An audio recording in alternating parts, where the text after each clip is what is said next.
Hello friends, welcome back to my channel. हम लोग पढ़ा थे क्लास 6 की संस्कृत की बुक सरस्वती, जो कि सरस्वती प्रकाशन की है। उसमें हम लोग देख रहे थे, आज देखेंगे 10वां पाठा विवेकानंद। इसका हिंदी अनुवाद देखते हैं। उत्तिष्ठत जागृत प्राप्य वरान अबोध्यत। उठो, जागो और अपने श्रेष्ठ जनों से बोध को प्राप्त करो। कस्य अस्ति एतत् उद्बोधनम, यह उद्बोधन किसका है? नूनम स्वामी विवेकानंद से। जरूर ही, निश्चय ही स्वामी विवेकानंद का है।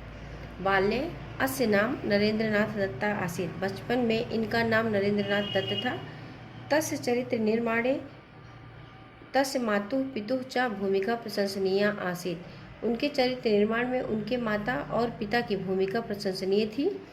तस्य माता, उनकी माता रामायणस्य महाभारतस्य च भूमिका तस्य माता, उनकी माता रामायणस्य महाभारतस्य च पौराणिक गाथाभिः तम प्रभावितम अकरोत्। उनकी माता रामायण के और महाभारत के पौराणिक गाथा से उन्हें प्रभावित की। जनकेन सह स्वतंत्र विमर्शेन तस्य आत्मविश्वासः दृढ़ः अभवत्।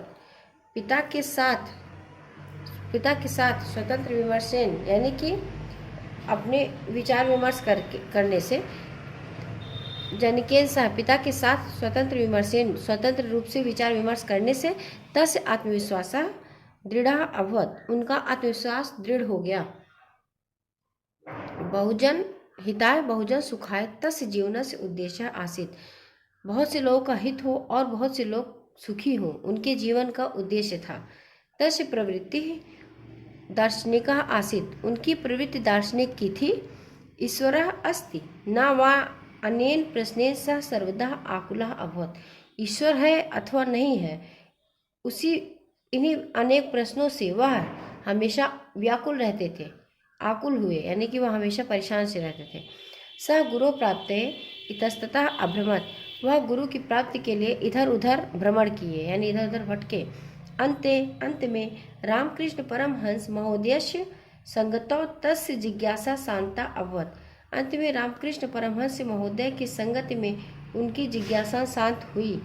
सह समाज सुधारका अपि आसीत्। वह समाज सुधारक भी थे। सह भारतस्य जनतायाः अज्ञानम दुर्दशाम अपश्यत दुखिता च अभवत्। वह भारत की जनता की अज्ञानता और दुर्दशा को देखकर दुखी हुए। एकदा कक्षायां शिक्षका नरेंद्रम प्रश्नम अपृच्छत्। एक बार कक्षा में शिक्षक ने नरेंद्र से प्रश्न पूछा। तस्य उत्तरम तु शुद्धम आसीत्। उनके उत्तर तो शुद्ध थे, परंतु शिक्षका तम उत्तरम अशुद्धम अमन्यत। परंतु शिक्षक ने उनके उत्तर को अशुद्ध माना। अमन्यत माने माना। सत्याय सह कदापि न समर्पणम अकरोत्। सत्य के प्रति वह कभी भी समर्पण नहीं किए। अतः सह अध्यापकेन सह विवादम अकरोत्। अतः वह अध्यापक के साथ विवाद कर लिए। अध्यापका अक्रुध्यत तम च अताड़यत। अध्यापक ने क्रोधित होकर उन्हें दंड दिया। अताड़ित यानी उन्हें ताड़ा यानी कि मारा, यानी दंड दिया। नरेंद्र गृहम आगत्य सर्वं वृत्तांतम स्वाअम्बायै अकथयत। नरेंद्र घर आकर सभी वृत्तांत यानी सभी समाचार को, पूरे समाचार को स्वाअम्बाई अपनी माता से कहे। माता तस्मै सांत्वनाम अयच्छत। माता ने उन्हें सांत्वना दिया। अकथयत च और कहा, यदि तुम सत्यनिष्ठम तहिर चिंता म कुरु। यदि तुम सत्य हो तो चिंता मत करो। सर्वेषु परिस्थितिषु सत्यस्य अनुसरणं कुर्याः। सभी परिस्थितियों में सत्य का अनुसरण करो। न अस्ति सत्य समम तपः। सत्य के समान कोई दूसरा तपस्या नहीं है। गुरु की आज्ञा से सह सर्वत्र अभ्रमत। वह सब जगह, सर्वत्र माने सब जगह, चारों तरफ भ्रमण किए। भारतीय संस्कृति च प्रचारम अकरोत्। और भारतीय संस्कृति का प्रचार किए।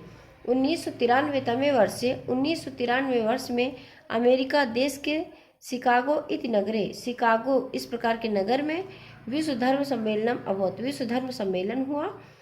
तत्र तस्य भाषणम अद्वितीयम आसीत्। वहाँ उनका भाषण अद्वितीय था। सर्वे जना मंत्रमुग्धा अभवन, सभी लोग मंत्रमुग्ध हुए। अनेके जना, अनेक लोग तस्य भक्ता अभवन, उनके भक्त हुए। तस्य उपदेशा नाम सारा तु सर्वेषां हिताय एवं निर्भया भव, उनके उपदेश का सार था सभी लोगों का हित हो, निर्भया भव और सभी निडर हो, श्रद्धावान भव सभी श्रद्धावान हो, कर्मयोगी भव सभी कर्मशील हो यानी सब कर्म करने वाले हो, तेजस्वी भव यानी सभी तेजस्वी हो, दरिद्र सेवी भव और गरीबों की सेवा करने वाले हो, राष्ट्र प्रेमी भव राष्ट्र को प्रेम करने वाले हो। दक्षिणे भारते कन्या कुमार्यां समुद्रस्य मध्ये अस्य महानुभावस्य मंदिरम शोभते, दक्षिण भारत में कन्याकुमारी में समुद्र के बीच में इस महानुभाव का मंदिर शोभित है, यानी इस महानुभाव का मंदिर स्थित है। इस तरीके से हमारा 10वां पाठा यहाँ पे कंप्लीट होता है। इसका अभ्यास कार्य हम जल्द ही 1-2 दिन में करवा देंगे। Thank you.